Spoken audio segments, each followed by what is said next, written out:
pessoal, beleza? Então hoje vamos fazer aqui um vídeo um pouco diferente. Antes de mais nada, não é para falar de nenhum lançamento ou falar sobre o Logan que eu tenho, mas para falar a respeito do primeiro carro que eu tive para uso cotidiano. Tá? Então, se vocês não tiverem interesse em ver, já podem sair, não precisa dar dislike nem nada, que vai ser um vídeo longo, é uma crônica romantizada. Quem tiver curiosidade de saber do Monza do meu avô, que é o carro que eu vou também citar muito nessa história, eu fiz um texto em homenagem quando meu avô fez um ano do falecimento dele lá no Auto Entusiastas. Eu vou deixar o link aqui embaixo. E existe um crowdfunding para fazer ele voltar a funcionar. Quem quiser dar uma lida também pode ler a respeito disso. Tá, vou deixar os links aí abaixo. Mas eu vou agora começar a contar para vocês um pouco da história do meu Monza Verde. É uma crônica, né? Uma crônica romantizada de um processo de compra, de um carro que deu problema. Enfim, vocês vão ver, vão acabar, eu acho que vocês vão gostar. O Flecha Verde. O primeiro Monza que eu tive. O ano era 2009, eu estava trabalhando, estudava administração de empresas, faculdade que acabei desistindo. Tinha acabado de fazer 18 anos e já há muito tempo sustentava um Monza que era do meu avô. Mas aquele Monza era muito especial para eu. Eu não conseguia me imaginar usando aquele carro no dia a dia, alguém sentando nele quando ele estivesse parado na rua, me arranhando ele, dando porradas nos para-choques em balizas. Enfim, eu já tinha muito ciúme por aquele carro. Então eu precisava de um outro carro para usar no dia a dia. Então comecei a juntar dinheiro desde 2008 para comprar um carro para o uso cotidiano. Chegou julho de 2009, eu tinha o dinheiro, tinha um Monza SLE 1989 preto em vista, mas fizeram uma grande besteira em um negócio de família e eu tive que meter os peitos, e o dinheiro que eu tinha separado usei para poder pagar as dívidas que haviam feito. Então todo aquele dinheiro que eu tinha havia se ido, e a faculdade junto, pois não teria tempo nem condições de fazer os dois ao mesmo tempo. Aquilo necessitava de toda a minha dedicação. Trabalhei muito dia e noite, não sei de onde eu tirava forças. Até porque na mesma época eu ainda consegui entrar no peso certo. Entrei numa dieta e perdi 40 quilos em 4 meses. Ou seja, tudo estava prosperando. Eu estava muito feliz com tudo e tudo estava dando certo. O dinheiro começou a retornar. Só que ainda não tinha minha carteira de motorista. Então primeiro eu tirei a carteira. Já sabia muito de direção por causa do Monza do meu avô. Peguei muita intimidade com a embreagem em casa, manobrando o carro. E exatamente no dia de um mega temporal no Rio de Janeiro, aquilo me marcou muito. Dia 5 de abril de 2010, eu passava no exame de direção. E uma noite complicada, enfrentando uma das maiores enchentes da década para chegar em casa. E exatamente no dia 12 de abril, meu aniversário, estava eu no Detran Santa Luzia, no centro do Rio de Janeiro, que atualmente não existe mais, pegando minha carteira de motorista. Aí comecei a pesquisar carros, havia achado o Monza SLE 2.0 EFI 9192 na Tijuca, preto metálico. Interessante, eu cheguei, o carro estava lindo por fora, mas quando abri por dentro, um certo cheiro de mofo, estranhei. E quando fui ver, por baixo dos bancos o carro estava cheio de lama. Ou seja, o coitado havia se perdido naquela enchente de abril. Uma pena, pois estava muito alinhado, mas fiquei pensando em problemas elétricos depois de uma pancada dessas. Desisti dele. Eu ali já não era tão fanboy, cego só por um modelo ou marca. E um carro que me marcou muito durante a infância foi o Citroën ZX. Principalmente o Coupé 16 válvulas, posteriormente chamado Dakar. Achei um imperfeito, em Irajá. Nas imagens o carro estava perfeito. Vermelho sangue, imagina. O que eu não pensava pegando um carro com 155 cavalos como o primeiro carro. Cheguei lá, as fotos não eram reais, o coitado do bichinho estava todo acabado. Na mesma época fui ver um na Tijuca, outro ZX, dessa vez prata. Até não estava tão mal, mas a cara de já ter batido com força com a frente me fez desistir. E também as considerações do meu mecânico, insistindo por milhares de vezes que eu ia comprar uma verdadeira bomba. Voltei então aos Monzas. Achei um azul no Andaraí, mas o coitado estava fumando, queimando óleo. Desisti. Aí do nada me aparece um Classic 1986 1.8 gasolina, automático cinza metálico. Todo destruído, mas era um carro de sonho. Insisti em vê-lo, mas os precedentes do coitado do carro não o ajudavam. A vida dele, segundo o manual, havia começado na Avenida Sernambetiba, de frente para o mar, que fazia sentido pela quantidade de podres que o coitado do carro tinha.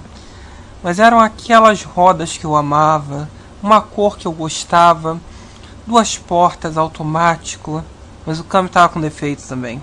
Não engatava ré. Fora que, por um grande conservadorismo da minha mãe, ela não aceitava em hipótese alguma um carro automático.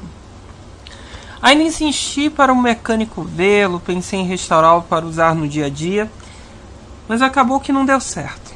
O tempo passava e eu não achava um carro como eu queria.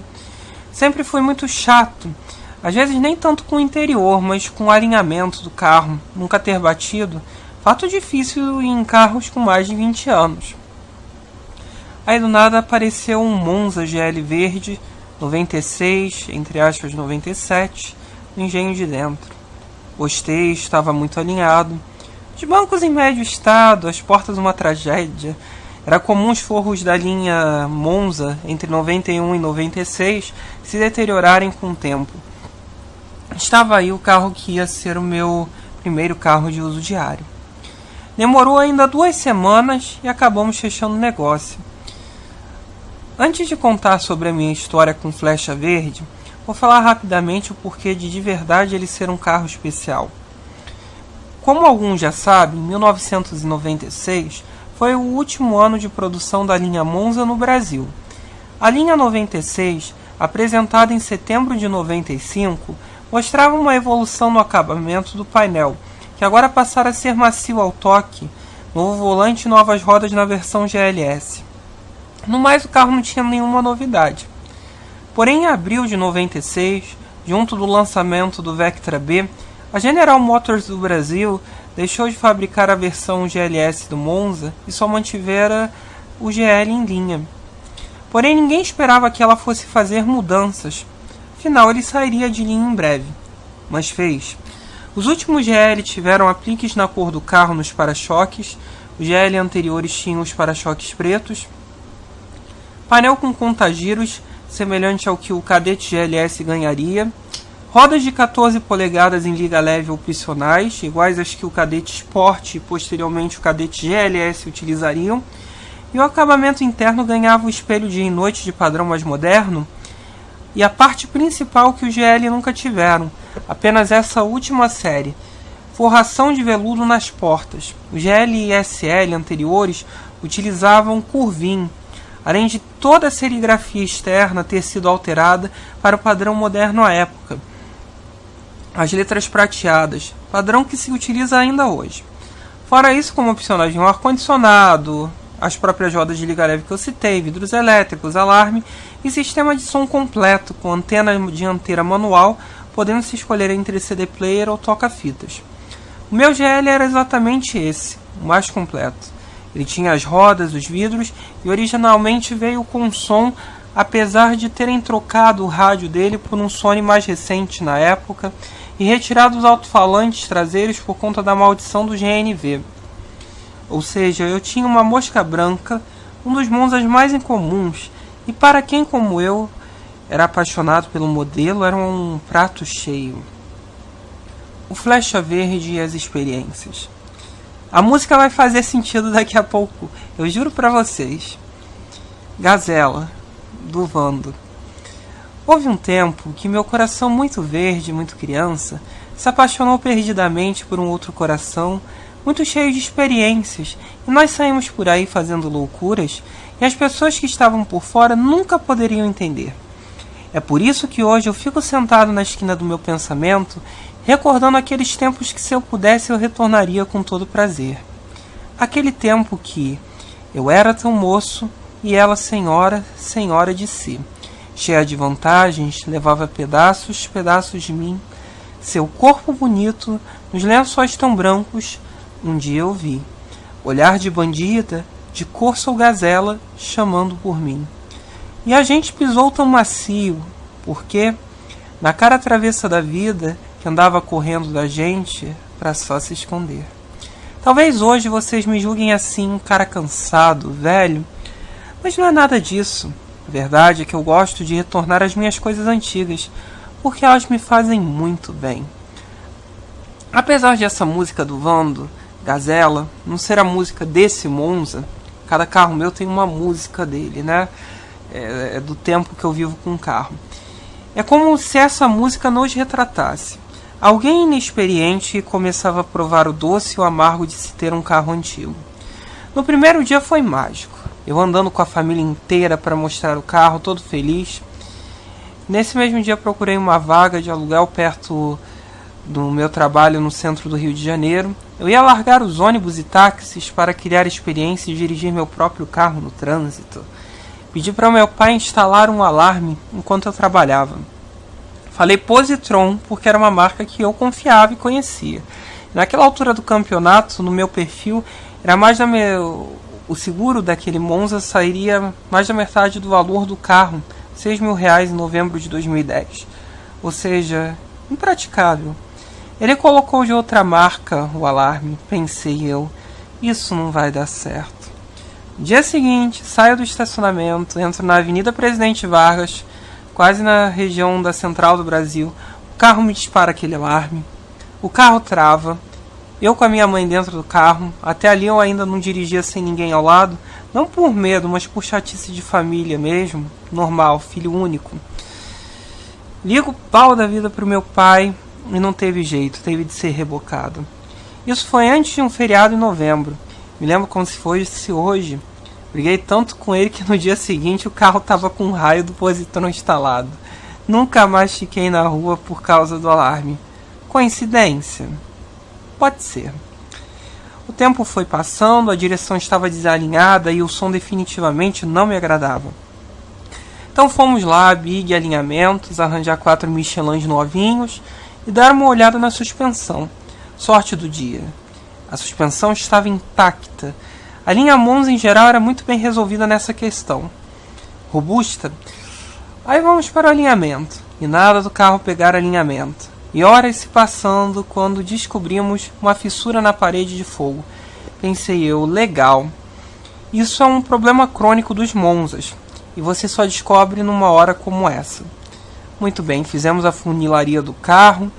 E pronto, o carro estava uma maravilha para dirigir. Depois do alinhamento, Michelins nas rodas fazem a diferença. Apenas o GNV que era um terror. Mas o som ainda não me conquistava. Eu sempre gostei de música e a equalização ali não estava legal, só com falantes na dianteira. Era final de novembro de 2010. O dólar estava a cerca de R$2 e tinha uma linha da Alpine no lançamento nos Estados Unidos, me chamando a atenção. Um conjunto de falantes junto de um receiver com Bluetooth e entrada para CD. Sim, na época eu ainda gravava meus MP3 em CDs. Hoje isso é quase inimaginável. Engraçado como as coisas mudam. Sim, comprei junto com umas lâmpadas Ojan que ampliavam a visibilidade. Chegou pouco antes do Natal. Fiquei feliz como uma criança. Mas ainda não dava para eu instalar o sistema. E eu colocar só depois do ano novo, porque as lojas instaladoras estavam muito cheias. Tudo tranquilo, cada dia com aquele carro funcionando era uma felicidade só. Chegou a véspera do Natal, íamos trabalhar só até o meio-dia, cheio de coisas para levar para casa, tortas para o Natal. Chego no estacionamento, todo abarrotado de coisas, o carro desce no elevador, coloco no carro os objetos, giro a chave e nada.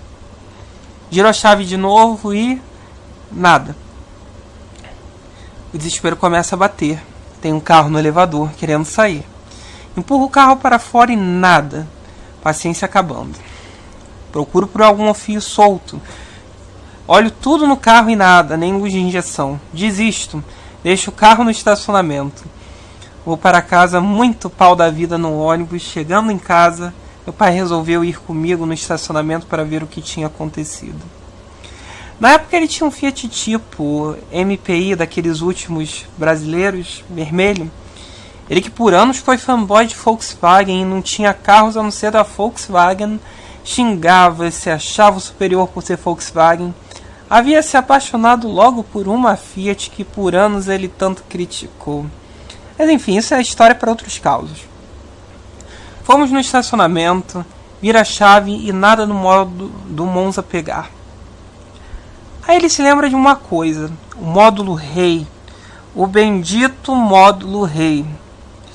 Sim, foi ele quem não me deixou sair com o carro naquela hora. Meu pai mexeu nele e pá, o Monza pegou. Até aí parece uma história triste, afinal. Véspera de Natal e meu carro quebra e me deixa na mão. Meu pai só veio comigo no Tipo. Ou seja, pela primeira vez ali, eu iria dirigir sozinho, mesmo que com meu pai indo no outro carro atrás. Foi mágico. Já saí ali na Buenos Aires, com ar ligado, alto verão, me sentindo. Peguei um CD com as músicas que eu estava curtindo na época, mesmo só com aqueles 2 falantes, quebravam um galho. Virei na rua Uruguaiana, saí na Avenida Presidente Vargas, o sinal abriu. Era só eu e ele. Parecia que ele tinha aprontado aquela do módulo para me fazer dirigir ele sozinho. Engatei a primeira e saí de lá toda me sentindo o máximo. E foi o máximo. Chegando próximo ao viaduto dos Marinheiros, me entra a música Pão e Poesia, de Simone. Aumentei ainda mais o rádio. Parecia que tudo havia se encaixado. O tipo do meu pai ali já havia desaparecido do meu espelho. Eram meus primeiros momentos de intimidade entre eu e o Flecha Verde. A primeira vez que eu dirigia sozinho. Para não dizer que eu não falei da fantasia que acaricia o pensamento popular. Do amor que fica entre a faca e a tua boca. Nem a palavra mais louca consegue significar felicidade. Felicidade é uma cidade pequenina. É uma casinha ou uma colina. Qualquer lugar que se ilumina quando a gente quer amar. Como foi gostoso. Lágrimas rolam aqui nesse momento. Cheguei em casa, guardei o carro e a mãe pergunta: cadê seu pai? Vixe, ele ficou lá atrás. E quando ele me chega, fica olhando pra minha cara, eu em êxtase puro, e chega pra eu me perguntando: você nem correu, não é? Eu: imagina! Foi o meu presente de Natal daquele ano. 2011 chegou, eu estava no máximo que eu podia, controlando bem as coisas, os negócios da família, com os carros que eu gostava, e resolvi voltar a estudar. Comecei a fazer história, algo que sempre desejei muito. Instalei o sistema Alpine no Monza. Gente, o que foi aquilo? Era o que faltava no carro. E ali eu começava a dar umas escapadas, me sentia seguro, e nas vezes que eu precisava levar meu avô para pegar a aposentadoria dele no banco, saía do trabalho, mas ia lá pegar meu Monza escondido para dirigir. Minha mãe chata que era com isso, não queria que eu sozinho no meu carro. Complicado, né? Aí chegava em casa, falava para meus avós não falarem que eu estava de carro ali, fazia o que tinha de fazer e voltava para o trabalho. Mas aqueles momentos sozinho com o Monza no trânsito eram mágicos. Ainda mais quando com o sistema Alpine instalado. Quantas vezes me peguei ouvindo Minha Gal, ou coisas que eu conhecia de época, como Stephanie Mills com Never Knew Love Like This Before. Era muito bom. Em janeiro desse ano matava uma vontade que há anos tinha por conta da violência e de meus parentes não quererem passar por ali, que eu já não ia. Começava as UPPs, método atualmente falido no estado do Rio de Janeiro, mas na época havia aquela sensação de segurança. Reconheci minha Estrada do Redentor, depois o meu tão desejado Sumaré. Não me perguntem por que sou aficionado por aquele lugar. Talvez por ser no meio da floresta, um dos pontos mais altos da cidade do Rio de Janeiro. Ou por aquela estradinha deliciosa, Sim, foi naquele dia 23 de janeiro. Essa foto saía na estrada do Sumaré, por acaso. Que andava pela primeira vez com meu Monza por ali. Mais uma vez, magia pura. Poder subir lá nas torres de transmissão de TV e estar exatamente na divisão entre Zona Norte e Zona Sul do Rio de Janeiro, vendo tudo aquilo lá do alto, é maravilhoso. E a estradinha, a estrada do Sumaré. É um prazer, curvinhas fechadas, subidas, descidas intensas. Quem gosta de dirigir, gosta daqueles seus quase 15 quilômetros. Hoje está impraticável por causa da volta da violência intensa na região baixa do Sumaré, que é a região de Santa Teresa e Estácio. Daí o Monza tomou rumo, parou de me dar dores de cabeça e começou só a me dar prazer. Em maio daquele ano eu estava numa fase de muito ahá e Tias Forfias da minha vida. A gente estava apaixonado e como essa pessoa gostava muito desse tipo de música, tal como eu acabava o tempo inteiro ouvindo e acabou que meu Monza ganhava uma música só dele, Living a Boy's Adventure Tale. Era algo semelhante ao que eu vivia naquele momento, o que a música retratava. E nesse mês cometi uma das primeiras loucuras. Foi mágico. Fui sozinho ao Sumaré de noite, fazer aquelas curvas em velocidade, sem ter ninguém por perto. Ali também descobri a utilidade daquelas lâmpadas Osram importadas. Apesar de depois passar a detestar, prefiro o tom amarelado e elas eram super brancas. Parei no grande curvão do Sumaré, que é exatamente onde você vê do lado esquerdo da Zona Norte do Rio de Janeiro, no meio a região central e à direita a Zona Sul. E à noite parecia que a beleza ainda aumentava mais. Com as luzes ligadas, o colar da lagoa, as cores intensas nas principais avenidas. Foi lindo, mágico. Esse foi um carro de tantas primeiras vezes em tantas coisas. Bem como a primeira vez que fui para a estrada. Queria ir a Teresópolis, fui com uma grande amiga minha. E na estrada aquela sensação de liberdade, fora a Serra de Teresópolis, que é uma delícia. A já típica estabilidade do Monza, alinhada aos pneus Michelin, faziam a diferença. O carro fazia curvas sobre trilhos, era incrível. Chegando lá, visitamos vários pontos turísticos e fui num lugar onde conseguia ver a cidade inteira de cima. E como era dia de semana, não tinha ninguém ali. Não era asfaltado. Minha amiga estava lá fotografando. Fui no Monza e comecei a fazer cavalinhos de pau. Queria saber como era a sensação. Esses momentos de descobertas. Depois descemos desse local, almoçamos e descemos para o rio. Nada na frente, retas quase infinitas, meu pé coçava, o rádio atiçava com words do F.R. David. Reduzia para a quarta marcha, esses Monzas a partir de 95 tinham um câmbio bem mais longo. Acelerei tudo na quarta, aquele ronco característico dos Família 2 daquela época, delicioso. Quando fui ver já estava a uma velocidade muito alta que eu não posso falar aqui. Que loucura, eu penso hoje. Joguei a quinta e ali ele ia batendo a uma grande velocidade aos 5.200 RPM. Se vocês querem saber a velocidade, o Monza a 100 km, esse Monza a 100 km, ele estava a 2.600 RPM. Se ele estava a 5.200 RPM, calculem aí a velocidade que esse carro estava em quinta marcha. Que velocidade pornográfica, que loucura. Duas coisas hoje me ficam evidentes. Como o Monza era estável, as curvas, àquela velocidade, o carro ia ali na mão. Na velocidade máxima que eu atingi, o carro não passarinhava. Apenas o ruído do vento. Era impressionante a estabilidade. A outra é como a gente é imprudente quando é mais jovem. Hoje fico pensando, e se me aparecesse algo na frente? Já era. A idade nos traz tarimba. Fora que hoje eu não penso mais naquela velocidade pornográfica inconsequente, e sim nos sensuais e politicamente corretos 22 km por litro, como num Peugeot 208 PureTech. Vivi intensamente com aquele Monza que achava que tinha 98 mil quilômetros, mas depois descobri serem 198 mil quilômetros.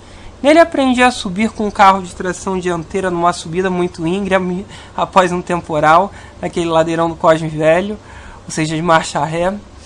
Descobri o que era dinâmica nas estradas desertas do Alto da Boa Vista, como era sair de traseira, de frente e simular uma frenagem de emergência em um carro sem ABS, como fazer ponta-tacos. Olha, foi nele que eu aprendi como dirigir de verdade. Muitos não devem ter entendido então do porquê daquela música do Vando no começo. Afinal, a música que era desse carro era Living a Boy's Adventure Tale do A-ha. É que, tal qual a música do Vando, houve um tempo que meu coração muito verde, muito criança, se apaixonou perdidamente por um outro coração, o meu Flecha Verde, muito cheio de experiências, e nós saímos por aí fazendo loucuras e as pessoas que estavam por fora nunca poderiam entender. É por isso que hoje eu fico sentado na esquina do meu pensamento, recordando aqueles tempos que, se eu pudesse, eu retornaria com todo prazer. Acho que agora vocês conseguiram entender. Saudades, Flecha Verde. Acabou que eu vendi em 2012 por causa do trânsito, queria um carro automático, e aquele meu sonho da coleção de Monzas, que outrora já tinha ido por água abaixo, graças a preferências de minha família sem minha autorização, então não teria como comprar outro carro e ficar com ele guardado. Eu ainda o vejo de vez em quando, perto de casa, mas o novo dono não cuida bem dele, tadinho. Mas a vida é assim, um dia o riso, o outro a dor, parafraseando Julio Iglesias. Na saída dele veio um Honda Civic LX AT 1.5 16 válvulas de 94 automático, carro que eu não esperava nada, que teoricamente seria um mero meio de transporte, mas muita coisa surgiu dali. Eu já contei um pouco da vida daquele carro para vocês em um outro vídeo que está aí no canal aberto. É isso aí, gente. Então essa foi a história do meu Monza GL Verde 96 entre aspas 97. Aí eu junto dele, saudade desse corpo também, que eu vou ter que engordar tudo de novo por causa da depressão. A vida dá muitas voltas, né? Mas foi um carro que me marcou muito, que me fez conhecer muito de carro, dinâmica de carro, de tudo. E comentem aí embaixo, falem aí das suas histórias com os carros, os seus primeiros carros, como é que foi. Isso é muito legal a gente saber da nossa memória, falar da nossa memória. E depois deem uma olhada nos links que eu vou deixar aí abaixo, se vocês quiserem saber da história do Monza do meu avô e tal, do crowdfunding que está sendo feito para ele, tá ok? Espero que vocês tenham gostado dessa história. Valeu, é isso.